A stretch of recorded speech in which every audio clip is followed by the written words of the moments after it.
காலையில் நின்றுட்டு இருக்கிறேன். ஏப்பா அந்த டூ வீலரை ஓரம் பண்ணி படுப்பா. இந்த அம்மாவுக்கு பச்சை பத்தி அதுல பத்து போடு. நம்ம காடை பிடி. அண்ணே அண்ணே கொஞ்சம் அரிசி கொடுங்கண்ணே. ஏம்மா அறிவில்லையா உனக்கு? படிச்ச புள்ள தானே, புரிஞ்சிக்கவே மாட்டேங்கிற. மாசம் மாசம் இதே தொல்லையா போச்சு. போமாங்கிட்டு அண்ணே குழந்தைங்க எல்லாம் பட்னியா இருக்குன்னு கொஞ்சம் அரிசி கொடுங்கண்ணே. சொன்னா புரிஞ்சுக்கமா, காடு இல்லாம குடுக்க கூடாதுமா. போயிட்டு அடுத்த மாசம் வாமா.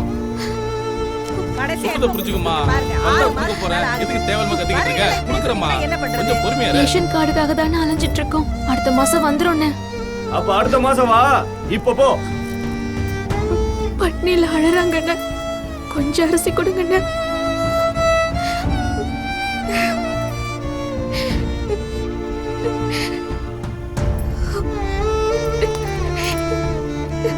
தாயே இங்க வாமா. எல்லாருக்கும் நம்ம நாட்டுல சாப்பாடு போடுறோம், நம்ம சாப்பாடு இல்லாம கிடக்கலாமா? வாமா வா, ஆளுக்கு கும்பிட்டு அரிசி தரோம்.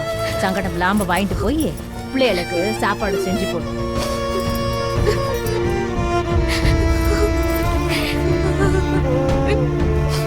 போமா, பிள்ளைகளுக்கு சாப்பாடு செஞ்சு போடுமா. போதாயி அழுகாம.